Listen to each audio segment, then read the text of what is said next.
Pat, this weekend Jimmy Butler had said, if he was healthy, that Boston would have gone home. I know it's tough to live in hypotheticals. I thought, is that Jimmy trolling or is that Jimmy serious?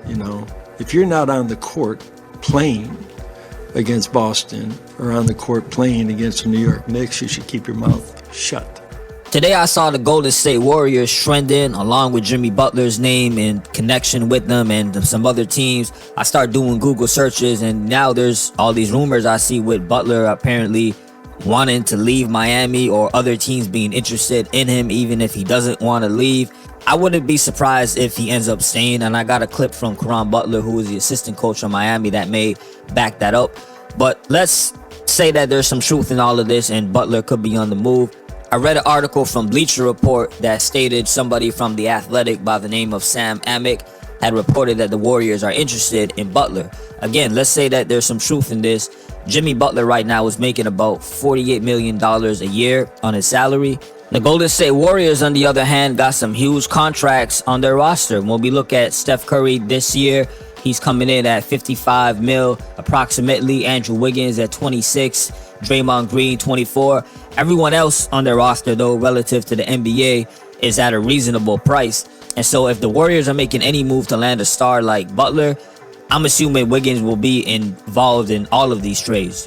Obviously, you're not going to trade Steph Curry, I'm assuming, right? Neither Draymond Green at this point. So it's going to have to be Wiggins and a bunch of other players on the Warriors to match this contract to make it possible. Even so, if a trade like this did happen, Butler goes to the Warriors, they're going to have to gut their bench a little bit. I'll assume they're not going to trade Brandon. I've seen reports that they're high on him. Jonathan Kuminga as well.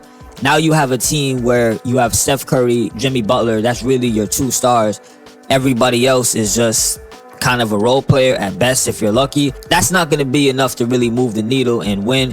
Unless Jonathan Kuminga, Brandon, or Moses Moody just start playing out of their mind and live up to a lot of the potential people think they may have. Or if a Draymond Green was a few years younger, this would be an interesting scenario. Unfortunately, it's not. But we'll see how it goes if it does. When you hear Pat Riley publicly challenge Jimmy Butler to be more available, something like that, in his end of season press conference, how do you think that could impact Jimmy and his approach to the regular season? I think Jimmy's just, ready to play basketball. He's a savvy vet. He comes with a lot of accolades, and I think at this point it's all about winning with him. We know he loves being in Miami. We love him being in Miami, and I just think that it's going to be a fun season. I'm just happy that there's so many people that, are kind of, kicking dirt on our name, and we remember all the messaging and everything. We have a elephant memory. A legitimate argument could be made. Butler, you don't need to go anywhere. We're going to run this back. Miami Heat, we could be a dark horse in the East once again, make another NBA Finals run. In 2020, they were the 5th seed in the East. They got to the finals, lost to LA. Jimmy Butler was the one leading the team. In 2023, they were the 8th seed. They were in the play-in tournament, ended up making it, and they got to the NBA Finals, lost to Denver. Jimmy Butler was the head of the snake in that scenario as well. You could easily say, look, they lost to the Celtics. They had a lot of injuries to their main players. Run it back again. Terry Rozier healthy, Butler healthy, Tyler Hero, Bam Adebayo. That whole core and nucleus with other role players like a Jaime Jaquez, Nikola Jovic, players who are young, and I think they have a lot of potential as well to be even more better than what they are. Duncan Robinson. It just seems these Miami Heat teams, it's always a perfect squad to get far but not quite get that championship.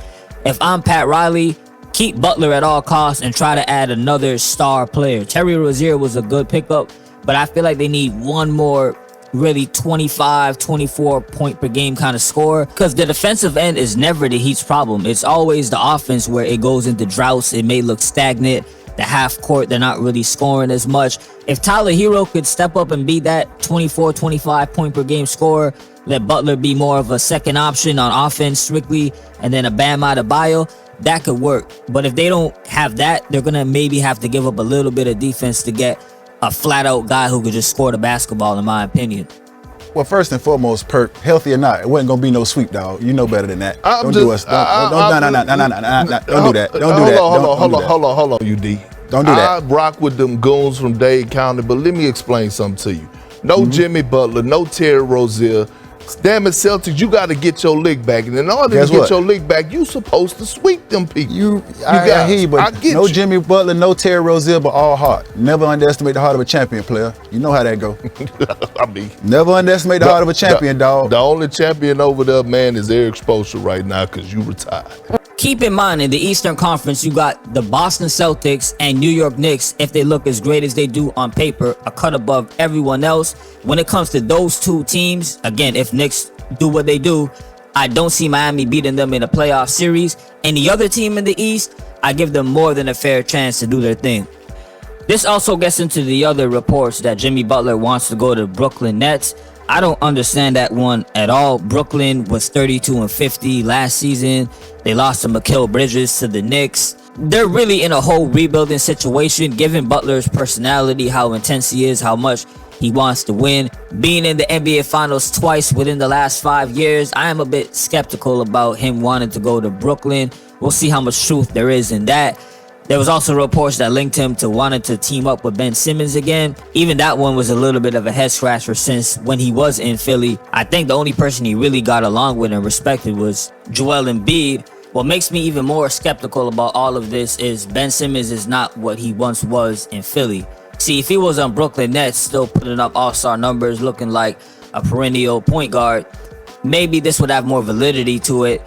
He's been out with injuries, back problems. I don't know what's up with Ben Simmons in terms of his availability. I'll end this by sharing y'all what Pat Riley said a few months ago after they got eliminated to the Boston Celtics.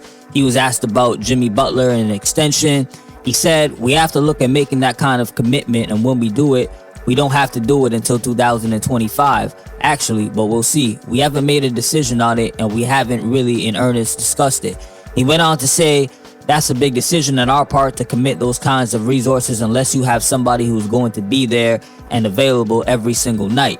I'll leave things there. Y'all let me know what you are feeling about this overall situation. Are these just rumors? Is there any truth to it in your opinion? Or is it just speculation? Jimmy Butler's not going anywhere. He's going to be with the Miami Heat.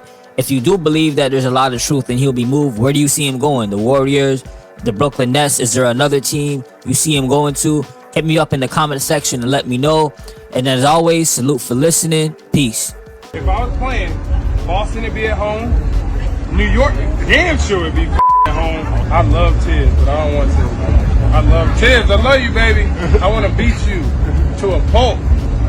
You want me, I don't want you. It's like a one-sided relationship. You in love with me, and I love you.